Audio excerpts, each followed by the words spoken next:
Coming up today on the show, the latest on the Seahawks search for Pete Carroll's successor as head coach. Some breaking news today. Dave Canales, ex-Seahawks assistant, hired in Carolina. So there are now just 3 open jobs, and the Seahawks are going to be in a position soon to basically have their pick of candidates. Who will that be? Seaside Joe is joining me today, author of the outstanding daily Seahawks newsletter. He has connected a bunch of dots. He has a firm prediction that he is willing to stake his entire reputation on of who he thinks the Seahawks are going to hire as their head coach. That is coming up next today on Seahawks Forever. Welcome to the Seahawks Forever podcast. In-depth analysis on everything Seahawks. And now, here's your host, Dan Viens.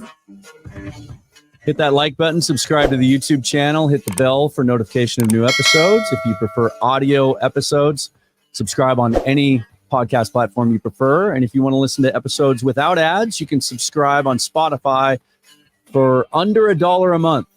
It's 99 cents, literally. You can do that. Link will be in the description of the show. And also, if you just want to support me, you like the show, you like what I do, you can buy me a coffee or a beer at the link also in the description. Let's get right to it. He's been on the show before. He writes a daily newsletter going on 5 years now without missing a day, and he's one of the most thoughtful and analytical Seahawk minds out there. Used to be managing editor of Field Goals. That's where I started following him many years ago, back in the Danny Kelly days of that great website.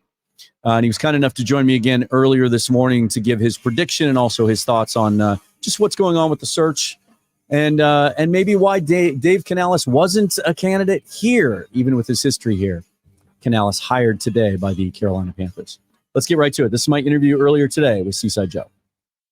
Excited to have Seaside Joe back on the show. We have so much to talk about, and I can't wait to get right to it. But before we get to the most compelling piece of this, I think, which is your prediction that you are staking your entire career on, as to who the Seahawks' next head coach might be. We have some news to deal with. The Carolina Panthers just this morning. News is breaking that Dave Canales, the longtime Seahawks Pete Carroll assistant, has been hired as their new head coach under the leadership of their newly appointed general manager, Dan Morgan. They worked together in Seattle for 6 years. Your thoughts on that hire and why you don't think Canales was a candidate here in Seattle? Yeah, I think it's so hard to try and connect any sort of dots, like as we're seeing, even though there's some that were, foretold right away, like Gerard Mayo to the Patriots and Antonio Pierce to the Raiders. Those were very easy connections. There's so much other noise going on that you don't really know what to go off of in terms of who's the best fit. Because as soon as you lock into somebody, you're just going to come into any explanation that makes sense for why it supports what you already believe anyway. For the Dan Quinn connection to the Seattle Seahawks, it's like, oh, that he worked for the Seahawks, that he's, a very Seattle-y kind of guy. That's why Dan Quinn is the favorite, and that's it. But I like to just go off of context clues. So my context for Dave Canales is you worked for Pete Carroll at USC. He brought you to Seattle. You were here for 13 years. You left and last year, and 1 year later, you become a head coach. My context is, what didn't Pete Carroll like about Dave Canales? I mean, obviously he liked him enough to keep him around, but you could have hired him as offensive coordinator instead of Shane Waldron. You could have fired Shane Waldron and hired him as an offensive coordinator. What didn't you like about Dave Canales? So I wonder what that move really means for Carolina. I've said one of the most important things about a head coaching search in the very beginning of when this all happened was it's just as important how attractive the team is as it is how attractive the candidate is. And the Panthers being 2-15 without a first-round pick this year, if they had their first-round pick, they wouldn't have Bryce Young, obviously, but if they somehow had that pick, maybe they wouldn't have hired Dave Canales. Maybe they would have been like a team that head coaches were calling, like, why can't I be with you? I want to coach Caleb Williams, whatever. But that to me is like kind of a settle situation for the Panthers. No offense to Dave Canales, but they had to take a shot on someone, and they feel like he's going to give Bryce Young the best opportunity to be good. And I don't think that he really fits what Seattle needs to do, because, Seattle, as far, they don't have the number 1 pick, so they're not going to necessarily get although I want to talk about eventually the Seahawks trading up, not today maybe, but whatever. But Right. It's just like at the end of the day, it's like I could see why maybe Canales, quarterback, Bryce Young, as opposed to the Seahawks, no quarterback quite yet. So, maybe they just didn't really see the need there. Well, he has some dynamic qualities. It's easy to see how he could succeed in an interview situation. And certainly he has success working with diminutive quarterbacks, shall we say.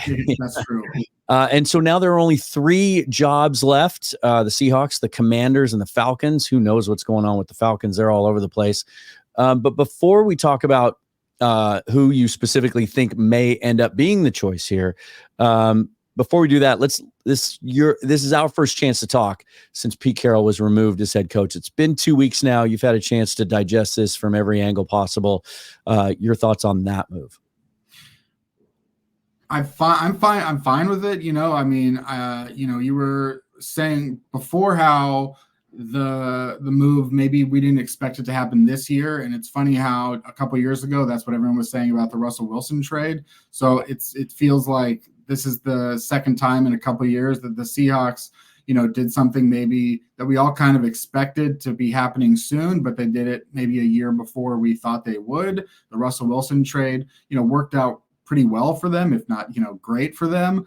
And, I think that change can sometimes just inspire, interest again. And I think being interesting and entertaining is as important to sports teams as anything else, to have those kinds of stories going on about you that are, in not a way that's negative. I don't think that Pete Carroll, if there was an approval index for Pete Carroll's, the job he's done in the last 3, 5, 6, 8 years, it's probably at its lowest point that it's been since the 7-10 season, before they went on a run at the end of the year to improve what could have been, a record of 5-12. Mm-hmm. If they had not, rebounded just enough in 2021, maybe Pete Carroll gets fired at that point. And then they do stick with Russell Wilson. But it's kind of interesting. I think the timing was just, we can do this now. And I think, like, as I've written already before, obviously you've read it. Not everybody that's watching this has read it, but it's sort of I think that the Seahawks do stuff with their next plan in mind already. I don't think that they're a business that's like, well, let's just see what happens, and every single hire so far is nobody that was anywhere close to this job. So I feel like this is 5 names out of the bucket that the Seahawks had no attachment to. Every other name is in the bucket. They're going to be able to, I feel like they know the whole time. And I also feel like they're a pretty good covert operation. Usually they do stuff and people go, why did you do that? We never thought you were going to do that. We want you to do what we think you're going to do. So right. I could totally see it being someone like Mike McDonald, because a lot of people, they look at Seahawks defense, horrible defense, Mike McDonald defense, phenomenal defense, young guy, never had the job before, which people kind of like always. They like to see a guy for his first run. So the fact that they haven't interviewed him yet doesn't really matter to me. And I feel like it could all be a part of the plan, if not Ben Johnson, if not Mike Kafka, if not Dan Quinn. Yeah, interesting. And Mike McDonald just named this morning as the assistant coach of the year in the NFL by the Pro Football Writers Association. He's a guy that I've had many conversations with fans over the last week that are perplexed as to why he hasn't been interviewed. And then information was clarified over the last couple of days from a couple of different sources, not the least of which was Albert Breer, that the timing just didn't work with when they made the move with Pete Carroll, that didn't give him enough time in that window to get a first interview in. But also when you start connecting dots now with the jobs that are left, everyone expects the Commanders to go all in on Ben Johnson. They're sending a massive contingent, it sounds like, to meet with him next week when they're allowed to, that's where their resources are being spent. He's an East Coast guy. He's from down the road in Carolina. that may appeal to him. The second pick, all the cap space, all of that. And then, as I mentioned with Atlanta, they wanted Bill Belichick. I don't know why that hasn't happened yet. They're now doing second interviews with a number of guys, including Mike Vrabel. So it sounds like they're kind of going after bigger fish, which would leave there's no reason to interview Mike McDonald until their season's over if you're going to be the last team standing, and maybe that's the guy that they want all along. However, you have made a prediction, and you have a pretty damn good track record, my friend, of making predictions when it comes to the draft in particular and things like that, and free agent contracts and extensions. You wrote this in your newsletter the other day, Seaside Joe daily newsletter, going on how many years now consecutively without missing a day, is it? This in a month or something, it'll be 5 straight years. There you go. And you wrote the piece wonderfully, as you always do, and you saved the spoilers for the end. And it was a curveball. It was not where I was expecting you to go. I don't mean to give anything away, but I'll let you announce it because people may have already read it or seen the thumbnail that I'm going to create for this video. But who is your prediction? The guy that you think the Seahawks are going to hire?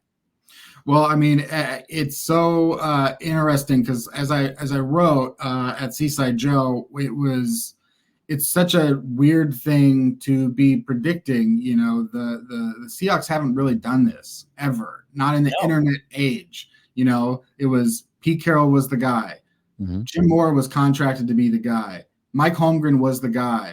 Like even Dennis Erickson was the guy. You have to go back so far. I mean, before there were head coach searches, the Seahawks just don't really do this. So I've always made my predictions based on the fact that they've had John Schneider and Pete Carroll for 14 years. So it's like, what are they going to do in the draft? Usually probably the same thing. And I know people, you might think that Devin Witherspoon was a curveball, but Devin Witherspoon being a curveball is only because we were so fixated on positional, value. And it was just like, no, what's the I don't want to say emotional value, but like, what's the attitude, the type of player that the Seahawks really have been getting these last couple of years? He best personifies that. So, it's harder without Pete Carroll in place to really know like what personifies the Seahawks, because Pete Carroll was the Seahawks. But I think now that we kind of shift that over to John Schneider, I start going like, okay, we know John Schneider, like he's been with Seattle for 14 years and, he was with the Packers and he's had a 20-year career before he got to the Seahawks. And so cutting to the chase, Mike Kafka, the Giants offensive coordinator, is such a ideal representation of the only things that we really know about John Schneider as the type of person who would be picking a head coach. In my upcoming article at Seaside Joe, it's going to be talking about, Mike Kafka is basically Mike McCarthy now. It's like when John Schneider was with the Green Bay Packers, nobody expected them to hire Mike McCarthy. He was a very weird pick at the time. It was kind of a left field pick. He had been the 30th ranked offense with the Saints the year before he was hired to take over an offense with Brett Favre and a young Aaron Rodgers to develop. And they picked Mike McCarthy, and John Schneider saw, wow, Brett Favre's career, he kind of rebounded in McCarthy's second year. And then Aaron Rodgers came along and they won the Super Bowl. So a lot of success happened from that pick.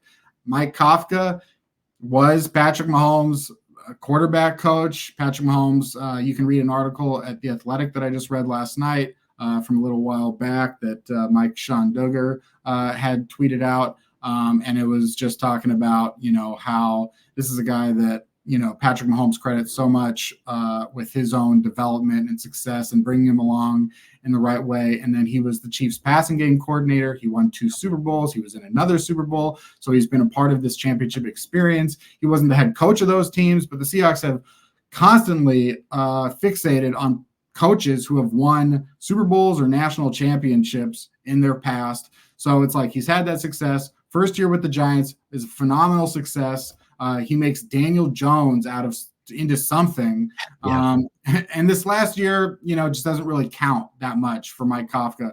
So ultimately, what I would be looking at is forget about, offense or defense necessarily. I do think that a play caller is the most important thing right now. An offensive play caller is the most important thing right now, because just look, Kyle Shanahan, Sean McVay, Ben Johnson, even like the work that Todd Monken is doing with the Baltimore Ravens. And, you're going to lose Monken eventually if he does this for another year, or maybe even right now. You're going to lose Ben Johnson. But if you hire them as the head coach, whether that's Shanahan or McVay or Andy Reid, it's just like, okay, you've got someone in place there. And hopefully, I think for me, I've always just sort of said, don't try and overthink it. I say this about a lot of fans, and I think Seattle is known for this because it's also just kind of a hotbed of, Microsoft and a lot of smart people and everything like that. Don't outsmart yourself from being smart. Just do the thing that works. And in my life, quarterbacks, elite quarterbacks, great quarterbacks, they go deep in the playoffs a lot. So I want the Seahawks to get a great play caller who can develop a quarterback. I want them to get a great quarterback. And Mike Kafka, as bad as the Giants offense was last year, represents a lot of those qualities. It's the timing was fascinating for you to put out that newsletter, because and look, I've been tying myself in knots with this thing on a day-to-day basis, trying to get as much information as I can and trying to connect the dots as much as I can. But Kafka is a guy that really grabbed my attention. Right when they announced the 5 guys that so far anyway had been requested to come in for second in-person interviews, I thought, okay, he's a serious contender. And he was the only offensive guy on the list of 5. So I started looking into him a little bit more and talking to some other guys that have studied him a little bit closer. And he reminded me, of a couple other sort of parallel stories. When you look at, I talked about this on the show the other day, I presented a couple of blind resumes, and it turned out they ended up being Zach Taylor and Matt LaFleur. And these are guys that had very unimpressive resumes before they were hired, and also didn't really blow you away on the podium. Don't have dynamic personalities at all. Very dry, right? But they're just very, very sharp, very, very smart.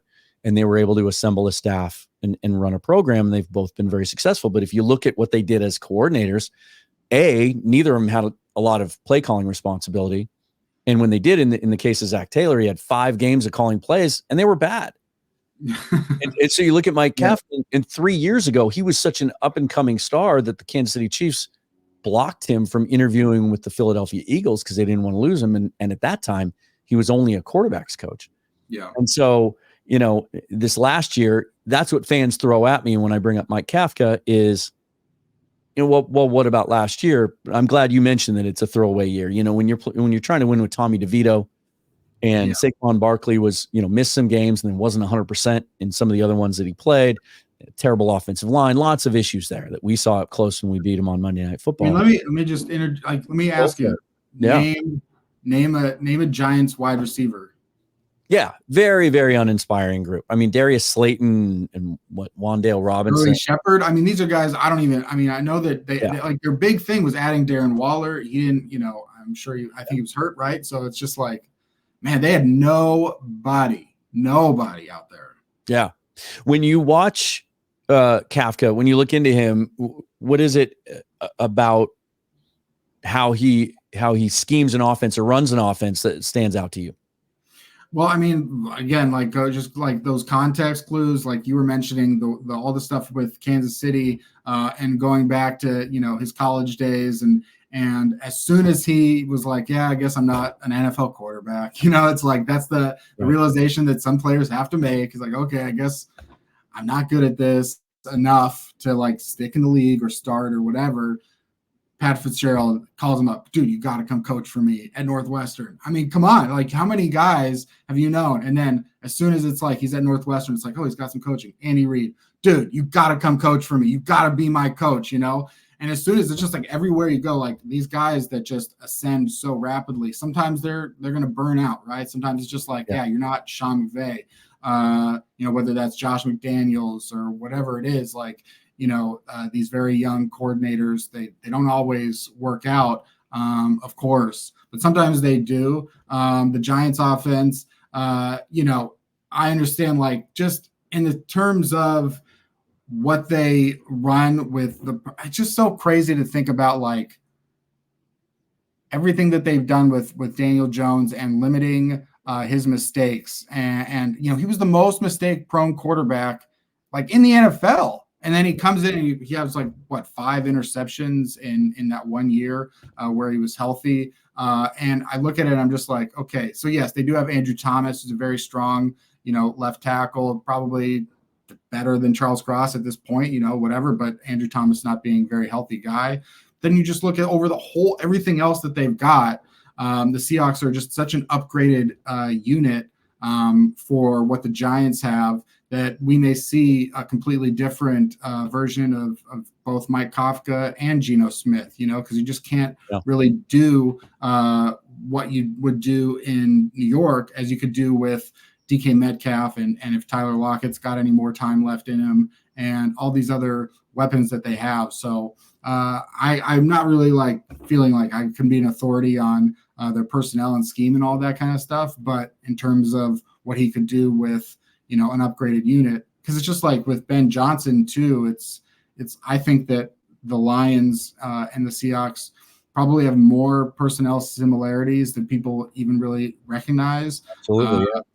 I feel like other than the fact that Penei Sewell is, an elite right tackle, and who knows if Abe Lucas is healthy next year, where he could really rank. I don't think that the Lions are better offensively personnel-wise than the Seahawks. And that's why I'm just like, wow. Because Jared Goff, terrible with Jeff Fisher, terrible with Anthony Lynn, great with Sean McVay, great with Ben Johnson. So I'm just like, let's see what Geno Smith can do with this, and then I'll pump the brakes at least for now until the draft pick is a quarterback. Now, if you go with a first-time young offensive-minded head coach, would you anticipate then that they would try to pair him with a more experienced defensive coordinator, kind of similar in that vein to when McVay was the choice in LA and he brought Wade Phillips with him? Well, I mean, that's a great point. I mean, you make so many great points here today, Dan, things I didn't even know. But yeah, Wade Phillips. What I try to do.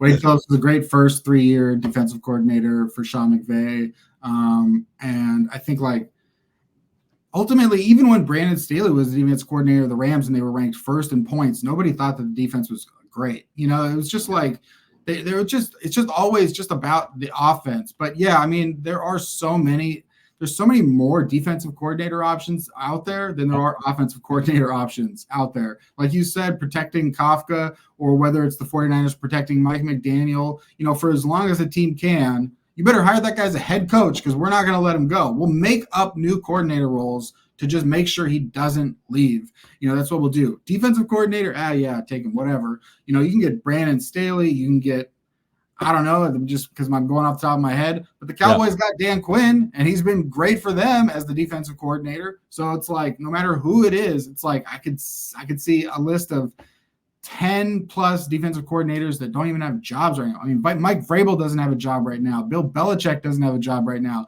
They might not be your defensive coordinator next year, but they're defensive coaches. They don't have jobs, and they don't even have offers that we know of. Nobody's talking about Mike Vrabel to anybody. Nobody's talking about Bill Belichick to anybody except for the Falcons. And now, as you say, Falcons don't even really seem that interested anymore. So there is a time to zig while the rest of the league zags. And, if you want to get a defensive-minded head coach like a Mike McDonald, great. But now the pressure is on just to be like, okay, you better have the number one defense in the NFL. What was the biggest criticism of Dan Quinn? Who, by the way, what is Dan Quinn in Atlanta if he doesn't have Kyle Shanahan and Matt Ryan? Right. Yeah. Now the flip side of that, and I've been pushing back on some fans that are completely anti-Quinn and use the Atlanta experience for their argument is, look at their last 3 or 4 drafts there. He didn't get any help from the GM in stocking that defense up either. He had very little talent on that side of the ball. Quinn in Renton today, or I assume it's Renton, drove by the VMAC this morning and was wondering if he's in the building yet, but he's supposed to be interviewing in person. If Kafka is the guy, and I think the Seahawks wrap up, I think they have their last second interview Saturday, according to Albert Breer. Do you think we could see something quick? Barring that they're waiting for Mike McDonald, which is, I guess, if we don't see a hire next week, and the Ravens win and advance to the Super Bowl, then speculation will start to grow that that's what they are doing. But if Kafka is a guy, they can hire him as soon as next week, right? Yeah, I mean, it's I would say that just based on what everybody has said from the beginning, for some reason, I mean, I don't know, what else the reason would be other than it's true, which is just like, oh yeah, the Seahawks are not going to make a quick decision. So maybe that is related to Mike Macdonald and Ben Johnson, or, just assuming that, yeah, Mike Macdonald could go all the way to the Super Bowl or whatever. Obviously it happens sometimes. Kyle Shanahan going to the Super Bowl with the Falcons and knowing that he was going to be the head coach of the 49ers. At the end of the day, these interviews are informative and helpful.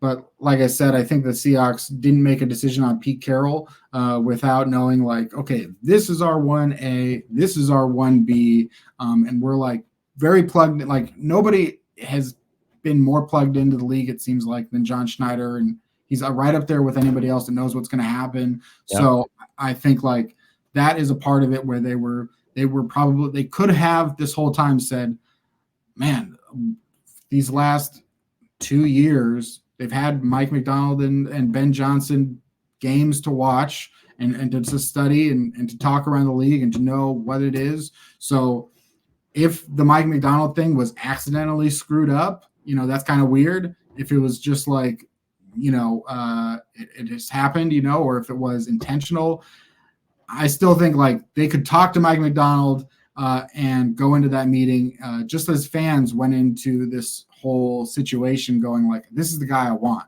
So if they wanted Mike Macdonald, then the meeting is just a formality because they're going to look at the football. They're going to talk to people at Michigan. They're going to talk to people at his previous stops, and they're going to know, like, we think we want this guy. And maybe the fact that the Ravens are going further in the playoffs only helps their case to do that. I'm fine with Mike Macdonald. I'm fine with anybody. It's just going to be what it is. I think like if it's a Dan Quinn or a Mike Vrabel or something like that, my biggest complaint would just be you could have done this with Pete Carroll. As unexciting as that is, it's just like you could have done that with Pete Carroll. I feel like, and then you could have fired Pete Carroll next year if the season doesn't go well. But if you hire Dan Quinn or you hire Mike Vrabel and you go 6-11 next year, are you going to fire them even if like a really awesome candidate becomes available? Probably not. And you're just going to stick with them, even though like this whole thing is so abstract, hiring a head coach and knowing how the next season is going to be playing out.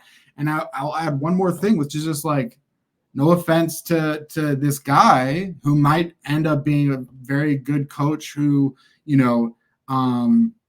is probably just a thread of a few games from being as highly regarded as Mike McDaniel. But, when you look at Brandon Staley, he goes to the Chargers. He was the top head coach on the market. He was the number one defensive coordinator in the NFL. Brandon Staley, if Mike Macdonald is here right now, Brandon Staley was probably here in 2021 after that 1 year with the Rams, because he was this Vic Fangio phenom. He was this young guy, the next Sean McVay, the Sean McVay of defense. Yeah. That's why he goes to the Chargers, which I said, they're the most attractive team. He was the most attractive candidate. They come together. He's got all these weapons, offensively, defensively, and it's I don't want to call it a disaster, but it definitely didn't work out like they had planned, and now they're at Harbaugh, obviously. Yeah. And I'm sorry to say, like, okay, he's a defensive coach. That's going to reflect negatively on other defensive coaches. But given the success of Zach Taylor and Sean McVay and Kyle Shanahan and Andy Reid and all these offensive play callers, it's just, I gotta go with the numbers and the history and where things are leaning. Yeah. And Andy Reid, another guy that was a quarterback coach when he was hired as head coach of the Philadelphia Eagles. Like, that was another thing, like in that old Seaside Joe that I wrote, I don't know, last week or whatever, where I was like, just researching like what positions these guys coach. And it's just so funny, Dan, how exclusive it is. Quarterbacks, 13 coaches. I haven't even thought about this with Dave Canales, would be 14. I don't know how the list is. Almost half of the league of head coaches coached quarterbacks or were quarterbacks. Yeah. And that's insane because there's a dozen positions or something, So it's just Yeah. like that specific thing. And then it's tight ends like Ben Johnson, and then it's linebackers like Vrabel, and then it's secondary like Pete Carroll and Bill Belichick. But it's like so exclusive. And Dan Quinn being one of the only guys who was a defensive line coach, it's just so funny. And so it's just like, quarterbacks like Mike Kafka, there's just something to it. And it's the game. It's so much of the game is quarterback play. So it's just like, that's why I'm obsessed with quarterback fixated teams where they're going, we want Josh Allen and we're going to give him Ken Dorsey, which obviously that didn't work out, or we want Patrick Mahomes and we want Mike Kafka, so that's where I'm just like thinking the Seahawks should go. Well, and if they do go with Mike Kafka, that will certainly bring up, and regardless of who they hire, there will be massive questions about the roster, but in particular, what they're going to do with the quarterback situation moving forward. And that'll be a whole nother topic for many other days. And we'll certainly get together again and have those conversations when the time comes. I will certainly give you all the credit in the world if it ends up being Mike Kafka. I will say this, my prediction is I'm not going to predict who it's going to be, but I will predict that he's going to be hired sometime between Sunday and Wednesday morning, because I'm going to be out of town and I'm quite sure they're going to make the announcement while I'm traveling. It just seems like that's how it's going to go down. So could go that way. Yeah.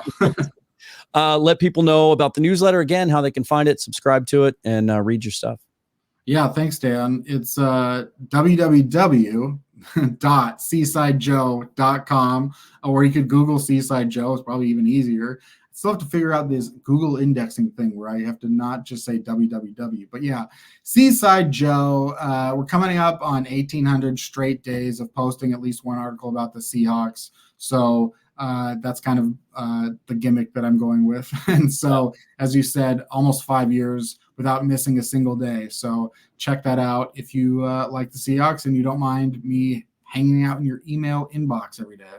It's so well thought out. I really appreciate the effort that you put into it. And if people aren't reading your newsletter, they just need to. So get in on that. Thanks for joining me. We'll get back together after we know who's going to be running this team and we get closer to the draft and we start to see some personnel decisions. And we'll talk about your idea of trading up in the draft. I'm intrigued by that. We'll get to that when the time comes. There's a will. There's a way. That's right. All right. Thanks, man. Thank you. So what do you think? As always, tell me in the comments how you would feel about Mike Kafka as a new head coach of the Seahawks. What do you think of Seaside Joe's reasoning on that?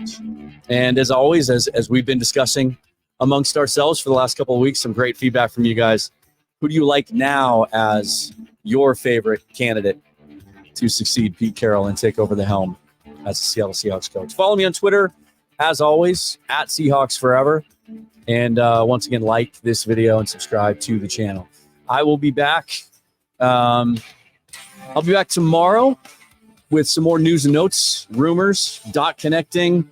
And as I said in the interview, I'll be out of town over the weekend, but taking my laptop with me. So if the news breaks, I will have my reactions to the head coaching hire with the Seahawks. Until then, forever and always, go Hawks. Thanks for watching.